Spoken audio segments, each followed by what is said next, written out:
Olá pessoal, então aqui a gente vai fazer um estudo de caso aqui para analisar qual que é o campo magnético produzido dentro de o que a gente chama de um núcleo retangular, como representado aqui nessa figura. Tá? Então a gente tem aqui um núcleo retangular de um material ferromagnético e temos um enrolamento com N espiras aqui que é fornecido uma corrente I, que vai circular por esse enrolamento. Tá? Para determinar o campo magnético produzido no interior deste núcleo retangular, então nós vamos utilizamos aí a lei de Ampère, né, que a relação entre campo e corrente, né?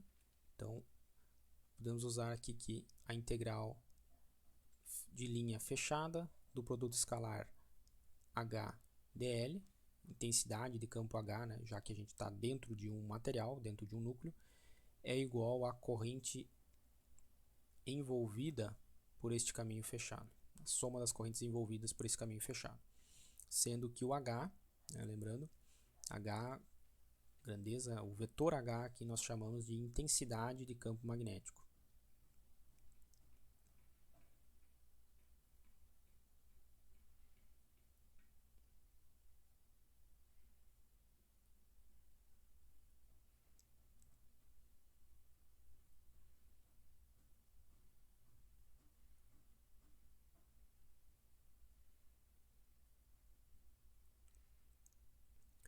E a unidade no Sistema Internacional de Medidas que nós vamos utilizar para mensurar o H, ela vai ser dada em ampere espira por metro. Okay?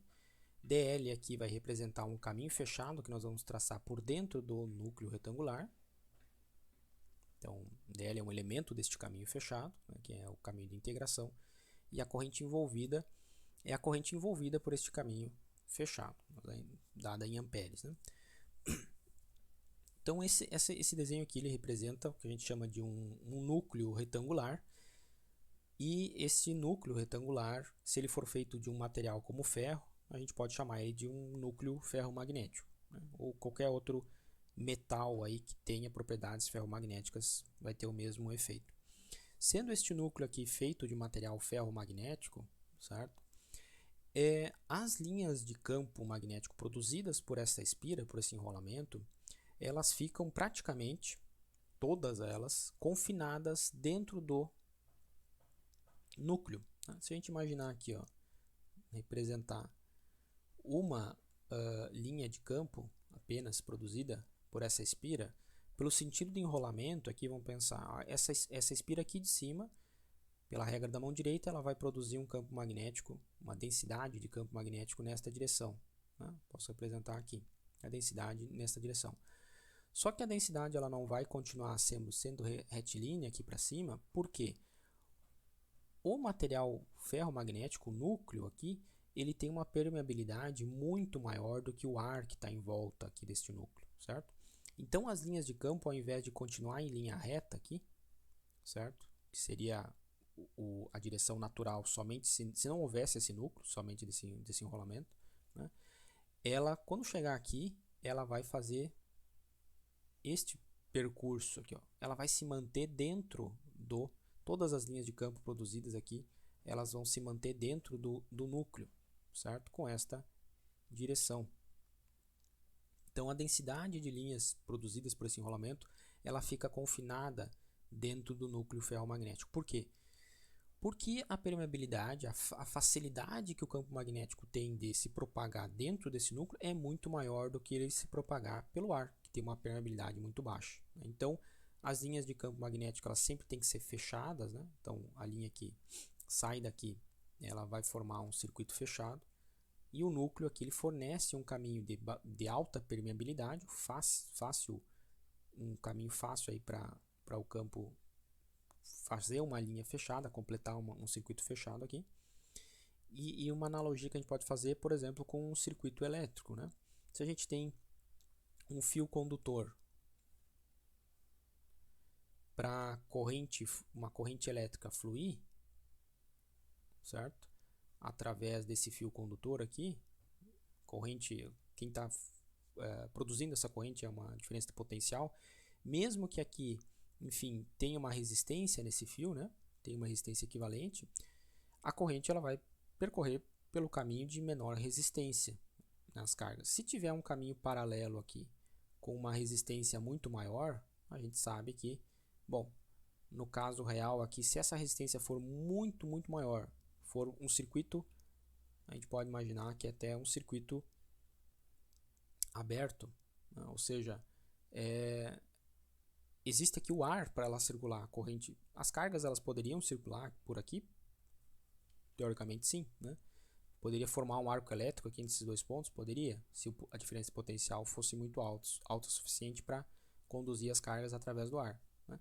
Mas por que a corrente elétrica ela vai circular pelo ar, que tem uma resistência muito elevada, se existe um caminho fechado aqui com resistência baixa, né, para que ela consegue circular muito mais facilmente?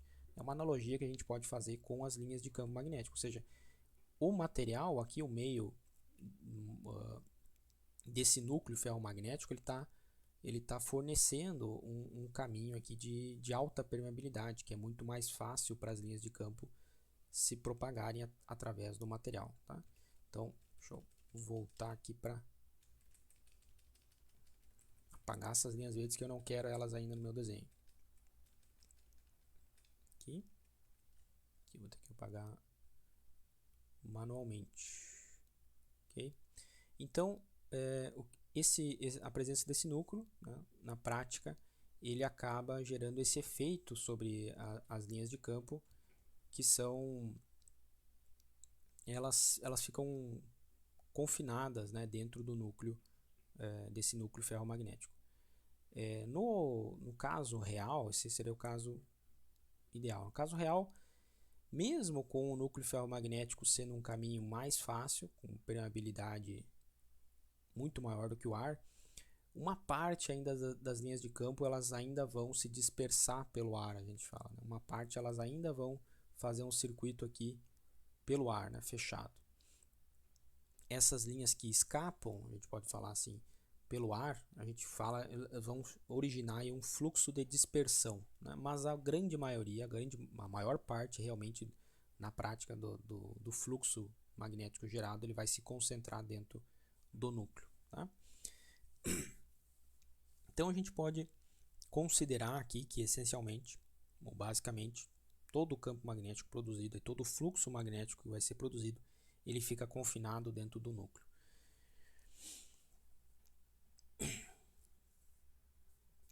E se a gente aplicar então a lei de Ampère, essa lei de Ampère aqui para este núcleo, nós vamos escolher um caminho fechado, que é exatamente o comprimento ou o perímetro, a gente pode pensar aqui, deste núcleo, tá? Que é o caminho de integração. Nós vamos chamar aqui de um caminho médio. Vamos usar aqui, pode ser um verde mesmo.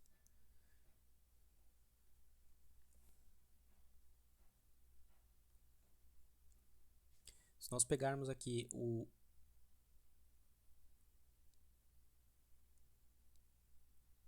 caminho médio, porque se a gente fizer a volta pelo núcleo, aqui pela extremidade, pela borda externa, certo? Esse caminho aqui ele tem um certo perímetro.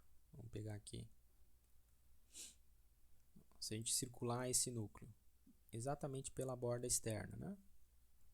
A gente vai pegar as dimensões aí desse núcleo e ele tem um perímetro, um comprimento desse caminho aqui, que é maior do que se a gente fizer bem aqui pertinho da borda interna desse núcleo, o perímetro vai ser menor, né? Então, a gente vai pegar um caminho médio, que é no ponto central aqui, se esse núcleo for simétrico. Então, o caminho em verde aqui, ele vai representar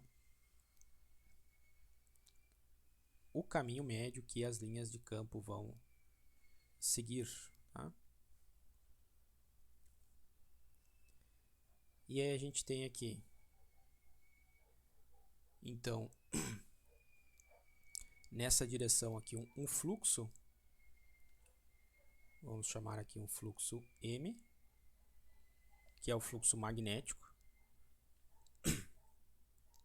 gerado aqui por esta corrente, nesse enrolamento. Pela regra da mão direita, este fluxo vai ter esta direção, tá? E o comprimento desse caminho, então nós podemos chamar aqui o comprimento desse caminho, vai ter aqui um comprimento médio LM, tá? Por enquanto vamos usar só o subscrito aqui no LM para referir que é o caminho médio, esse caminho médio. E vamos dizer aqui que é simplesmente o fluxo B, né? Fluxo do campo B. De forma que a gente imagina agora que dentro deste caminho aqui, certo? Se a gente dividir em 4 trechos, bom, neste primeiro trecho, a intensidade de campo H produzida por essa corrente, ela está sempre na mesma direção do meu elemento dl aqui, ok? Então aqui a gente tem um elemento dl, um pequeno comprimento ao longo do caminho.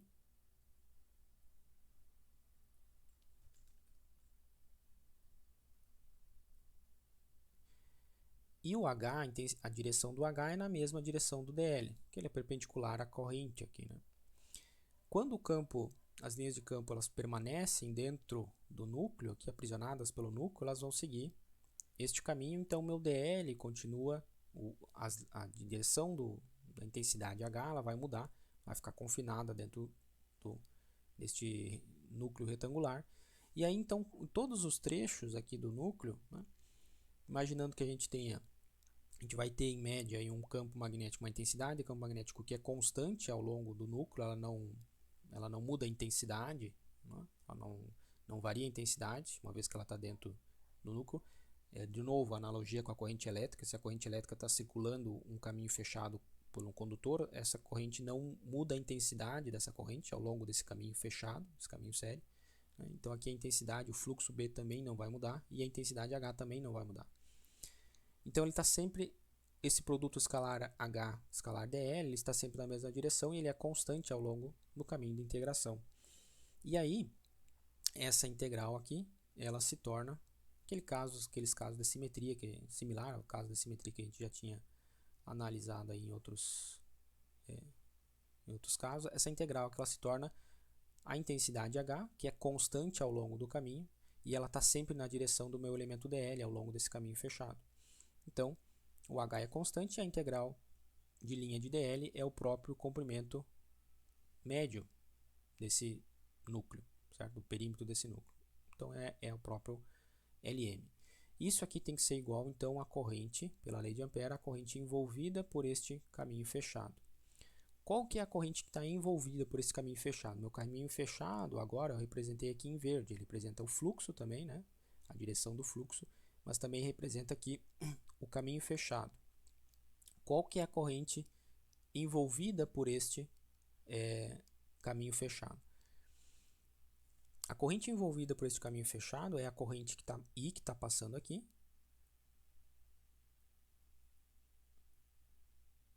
Só que ela passa uma vez, 2, 3, 4, 5, N vezes. Então, a gente tem N vezes a corrente I atravessando, né? Se a gente imaginar que esse caminho fechado, a gente imaginar uma área associada a esse caminho fechado aí,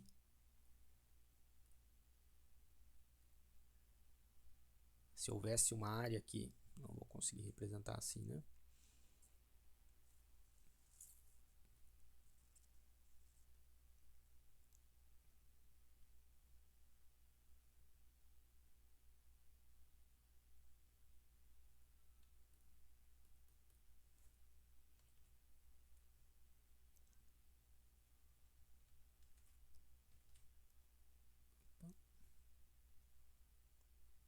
Então, essa área aqui, né,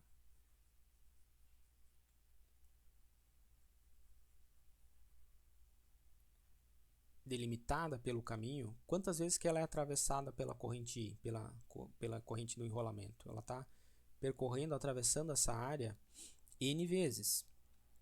Então, isso representa a corrente envolvida em N espiras vezes I, a intensidade daquela corrente. ok? Então a corrente envolvida aqui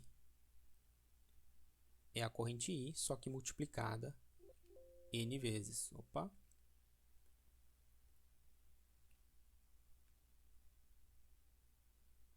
Tá? Então a gente chega nessa relação aqui, que é a intensidade de campo magnético H produzida dentro deste núcleo vezes o caminho Ln é igual a N vezes I. Tá?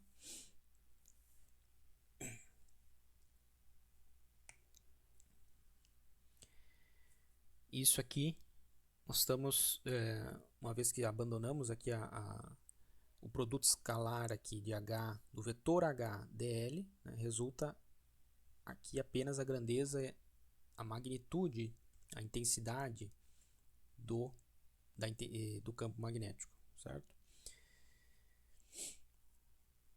Então nós temos aí que a intensidade de campo magnético em qualquer ponto dentro desse caminho fechado, ela é dada por N espiras vezes a corrente I, dividida pelo comprimento deste caminho.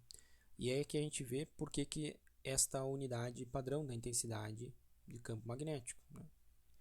N é dado em espiras, né? Não é uma grandeza física especificamente, mas é quantas voltas esse enrolamento tem, quantas espiras ela tem. I é a corrente em amperes e o comprimento é dado em metros. Por isso que, então, a unidade que surge aqui é ampere vezes espira, que a gente indica aí por um E minúsculo, por metro, por dimensão de comprimento. Tá?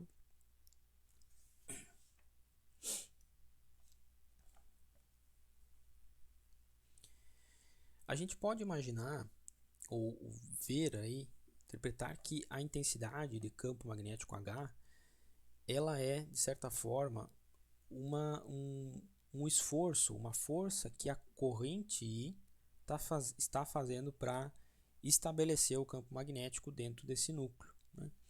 Então, essa intensidade de fluxo de campo magnético que está sendo produzido aqui, ela depende também do material, como a gente viu anteriormente. E a relação entre essa intensidade do campo H e a densidade resultante aqui dentro do material, né, conforme a gente especificou anteriormente, depende da magnetização do material, e a gente pode expressar então em função da permeabilidade do material, ou seja, a densidade de campo B total gerada dentro do material depende da permeabilidade desse material aqui, que é a propriedade desse núcleo, multiplicando aí a intensidade, o vetor intensidade de campo magnético H. Sendo que o H, a intensidade, apenas a intensidade de campo magnético, neste caso aqui é dado por Ni, ou N espiras vezes a corrente, dividido pelo comprimento deste trajeto. Tá?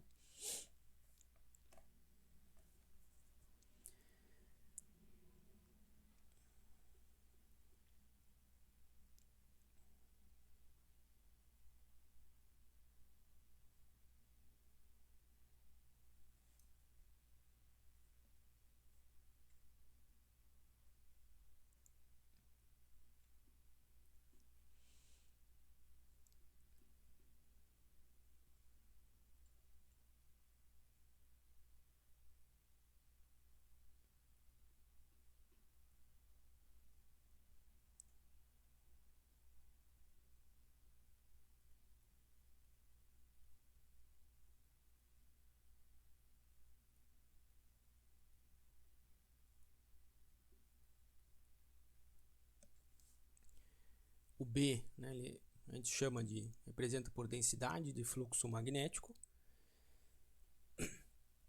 A gente utiliza aí unidade padrão, pode ser representada em Weber por metro quadrado, ou unidade no sistema internacional é o Tesla, né? A permeabilidade do material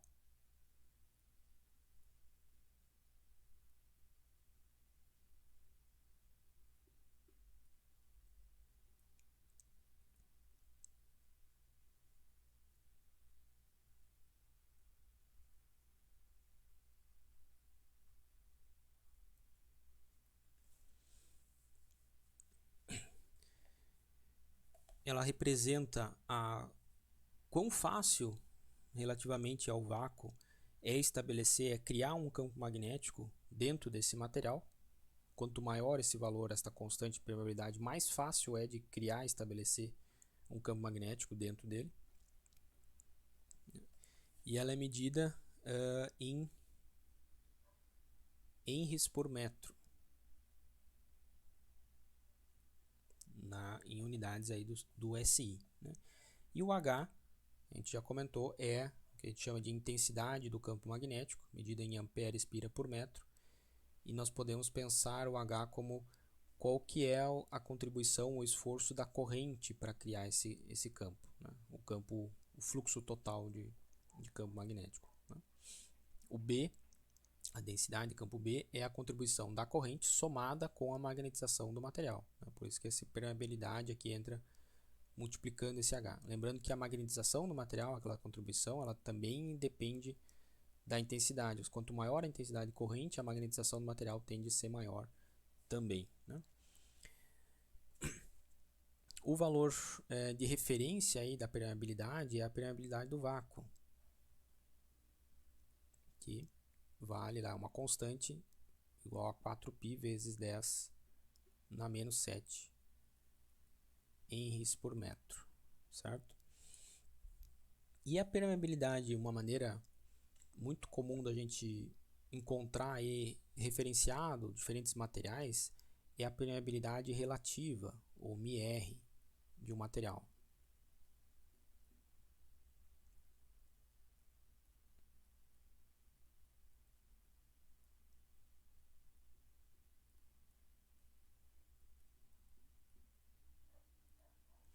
O que a permeabilidade relativa representa? Ela simplesmente representa a razão entre a permeabilidade absoluta, né, que a gente pode falar a permeabilidade do material, ou permeabilidade absoluta, certo? Dividido pela permeabilidade do vácuo. Okay? Então a permeabilidade relativa ela é adimensional.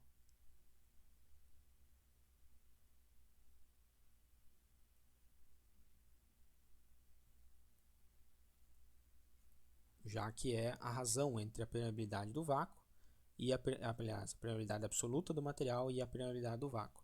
Mas ela nos informa, né, essa proporção. Quantas vezes o material é mais permeável do que o vácuo. Então é muito comum nós termos aí um material, algumas ligas de material ferromagnético que a permeabilidade é 2.000, 4.000, 6.000, às vezes 10.000 vezes maior do que a permeabilidade do vácuo, né? Então, por exemplo, dependendo aí do material, né, o μR ele pode variar aí de valores típicos aí do ferro puro, por exemplo, de cerca de 2.000, igual o μR adimensional, né, sem dimensão, até 6.000, algumas ligas de material ferromagnético comuns, inclusive aí valores aí até 10.000 para materiais aí especiais, vamos dizer assim, né? Ou ligas ferromagnéticas especiais.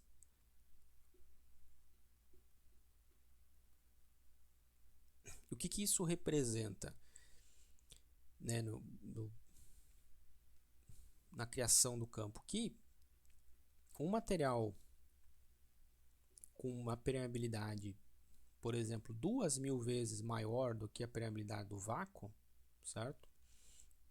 Simplesmente ele tem uma facilidade aí de estabelecer um campo B, uma densidade de campo magnético que é 2.000 vezes maior do que simplesmente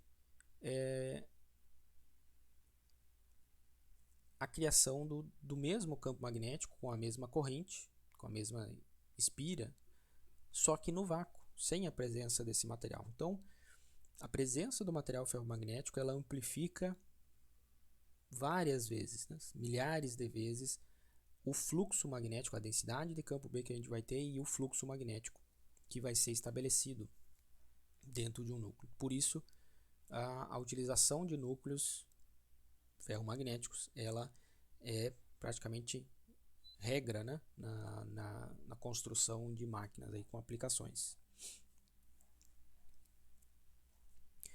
Então a gente pode dizer que a permeabilidade relativa ela é uma maneira conveniente de comparar a capacidade de magnetização dos materiais. Por exemplo, os aços utilizados nas máquinas modernas têm permeabilidades relativas de 2.000 a 6.000 ou até mais. Isso significa que para uma dada intensidade de corrente é produzido de 2.000 a 6.000 vezes mais fluxo magnético em um pedaço de aço do que no respectivo volume de ar. Ou seja, para a mesma corrente, para as mesmas características aqui de Spira, né, um material com permeabilidade relativa de 2.000 a 6.000, ou materiais aí nessa faixa, eles produziriam um fluxo magnético de 2.000 a 6.000 vezes maior do que a mesma Spira, o mesmo enrolamento, só que com núcleo de ar. Okay? Metais de um núcleo do transformador ou motor desempenham um papel extremamente importante no incremento e concentração do fluxo magnético no dispositivo. Por isso, né, que basicamente via de regra aí, todos esses equipamentos, motores e transformadores, têm sempre presentes um núcleo de material ferromagnético com alta permeabilidade.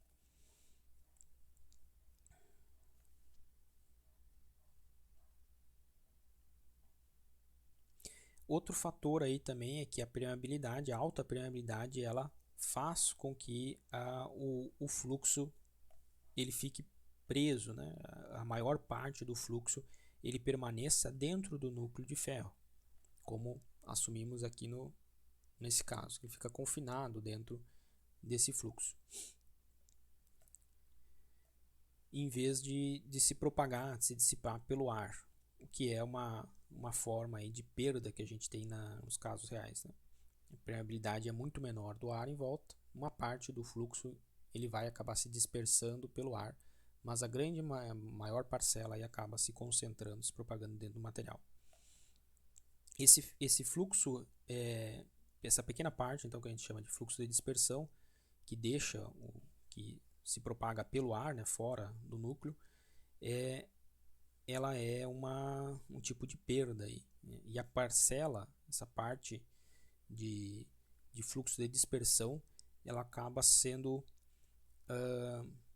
importante aí para a determinação do que a gente chama de autoindutância das bobinas de um transformador. Por exemplo, o transformador vai ter uma outra bobina aqui do outro lado, e aí a gente cria uma autoindutância entre essas duas bobinas, e do fluxo concatenado, que é o fluxo que sai dessa bobina e o que efetivamente chega à bobina do secundário.